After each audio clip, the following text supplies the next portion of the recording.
सुप्रभात। जप तप संयम नियम व्रत सब ही से हुए।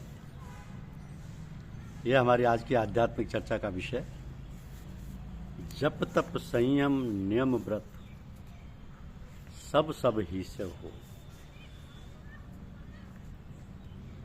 क्या आपने कभी सोचा है कि हम कहाँ से आए हैं, क्यों आए हैं, क्या करने आए हैं? ये सब प्रश्न ऐसे हैं जिनको साधारण नहीं समझना चाहिए। इन प्रश्नों में जीवन की सारी गतिविधियां छिपी हैं। इन प्रश्नों पर बड़े ध्यानपूर्वक विचार करके अपने जीवन में उतारना चाहिए, अभ्यास में लाना चाहिए। जीवन ऐसा बन जाए, ऐसा स्वच्छ पवित्र हो जाए कि जिसको देखकर सभी लोग मंत्रमुग्ध हो जाएं और उनमें भी आगे का लक्ष्य हो जाए कि हमें भी परलोक की यात्रा के लिए तैयारी करनी चाहिए। तो तैयारी क्या करनी है? अपने को विचार करना है कि हम सब तैयार हैं। जब भी मौत आ जाए हम बड़ी प्रसन्नता के साथ उसका स्वागत करते हैं। इसके लिए ये इनके इन प्रकार जीवन ना बिताना चाहिए, अपितु सावधानी और तत्परता से अपने को शुद्ध बुद्ध और मुक्त स्वरूप बनाना चाहिए। इस स्थिति के लिए कोई खास प्रयत्न नहीं करना है। हर समय हर हालत में बस प्रभु की याद करनी चाहिए। जो भी काम करें प्रभु की याद में, प्रभु का समझकर प्रभु के लिए करें। साधारण तौर पर ये सब करते रहने से बड़े बड़े कार्य सध जाते हैं।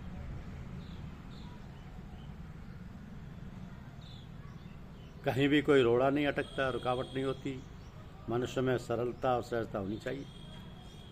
जब हम स्वच्छ हृदय से अपने आप को किसी के भी सामने प्रकट करते हैं तो मिलने वाले को ऐसा भास होता है कि हम किसी बहुत बड़े आदमी के सामने हैं और वह अपनी गतिविधि से रहित शून्य सा हो जाता है।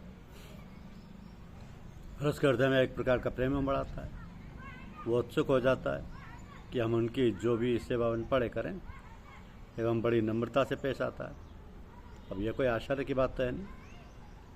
हर आदमी के व्यक्तित्व का प्रभाव दूसरों पर पड़ता है, जिससे वह उसके सामने झुक जाता है। किंतु जब कोई आदमी बनावटी होता है, यानी वो वैसा है नहीं जैसा कि अपने को प्रकट करता है, तो लोगों पर उसका प्रभाव अच्छा नहीं पड़ता और उसके ऊपर टीका टिप्पणी शुरू हो जाती है। ये बातें साधारण हैं जो अपने आप प्राकृतिक रूप से होने लगती हैं। तो जीवन जीने की कला आना चाहिए, जो कोई कठिन बात नहीं है। थोड़ी सावधानी बरतने से काम बन जाता है और लोगों पर उसका प्रभाव अच्छा पड़ता है। वह लोग उससे अनायास प्रेम करने लगते हैं। तो लोगों को चाहिए कि वे अपने अंदर सरलता सहजता बनाए रखें। बनावट का जरा भी विचार या प्रभाव ना होने पाए। अच्छे बनो और अच्छे काम करो, लोग अपने आप आपके प्रशंसक बन जाएंगे। मनुष्य जीवन बहुत महत्व का है।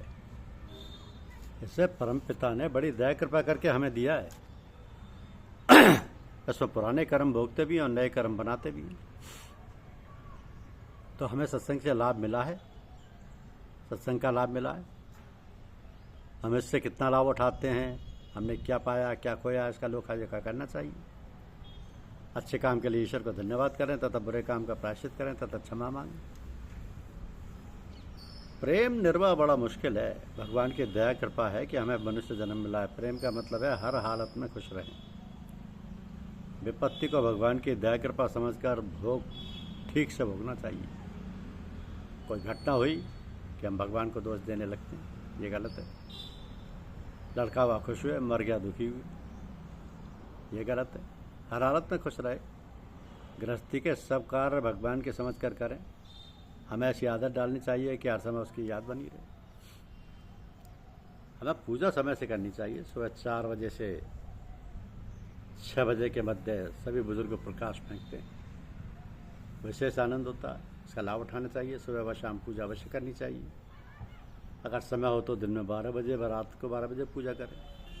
सोते समय ध्यान अवश्य करना चाहिए। भोजन करते समय भगवान का ध्यान अवश्य करें। 3 बातों का तो विशेष महत्व है, सत्संग, सतनाम और सतगुरु। ये भगवान की बड़ी दया से मिलती है। अपना ख्याल हमेशा गुरु की तरफ लगाए रखो, न जाने कब कृपा कर दे।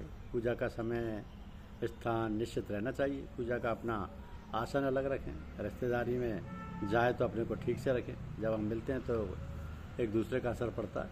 बिना वजह दूसरे से ना मिलना चाहिए। बच्चों में संस्कार डालो, प्रार्थना करते समय बच्चों को साथ रखो, टीवी से बच्चों को दूर रखो, तो अच्छा है। अच्छा सीरियल देखने में कोई हर्ज नहीं है, समय से सुलाओ, पढ़ाओ। माँ बाप का बड़ा कर्तव्य है कि बच्चे कहाँ जाते हैं, किससे मिलते हैं, पूछते रहना चाहिए। बच्चों को सुधारने की जिम्मेदारी माँ बाप की है। व्यवहार में सभी स्त्रियों का ख्याल रखना चाहिए कि जितनी देर खाना बनाए भगवान का ख्याल रखें, कोई और ख्याल ना आए। स्त्रियां चाहें तो आदमी को देवता बनाएं या असुर बना दें। सब घर साफ सुथरा रहे, आदमी बाहर से आए तो उसका स्वागत करें, कोई शिकायत ना करें। पुरुषों को तो स्त्रियों का सखा बनकर रहना चाहिए। शास्त्रों की लिखी बातें हैं कि जहाँ स्त्रियों का सम्मान होता है वहाँ लक्ष्मी वास करती है। कभी कटु वचन ना कहें, स्त्रियों की बुराई ना करें। आदमी विष्णु बनकर रहे तथा स्त्रियाँ लक्ष्मी बनकर रहें, तभी तरक्की होती है। बच्चे माँ बाप का व्यवहार देखकर सीखते हैं। एक कैसेट में गाना सुना था कि ये ज़िंदगी उसी की है जो किसी का हो गया। पूछे चचा जी कहा करते थे कि किसी के हो जाओ या अपना बना लो। दो ही रास्ते हैं वफा के, आजमा कर देख लो, या तो बन जाओ किसी के या बना कर देख लो। तो जिससे हम प्रेम करते हैं वो हमारा हो जाए या हम उसके हो जाएं। क्योंकि गुरु से कोई संबंध जोड़ लें किसी के होके सीखा जा सकता है। गुरु से संबंध बनाने से आध्यात्मिक यात्रा में बड़ी आसानी रहती है। क्योंकि ये जप तप संयम नियम व्रत सब ही से हो, लेकिन प्रेम निवाहन एक रस जाने बिरला को। प्रेम क्या है, प्रेम को समझना चाहिए। सब प्रेम से रहो। जब प्रेम समझ जाते हैं हम कि भगवान के प्रति प्रेम है, जो कुछ भी आए सैर स्वीकार करें, तो शिकवा शिकायत ना करें, सब कुछ भगवान को समर्पित कर दें, तब पूरा होता है। जब तप संयम नियम व्रत ये तो सभी कर लेते हैं। प्रेम निवाहन एक रस जाने बिरला को। धन्यवाद। यूट्यूब चैनल को लाइक और सब्सक्राइब अवश्य करें। शुक्रिया।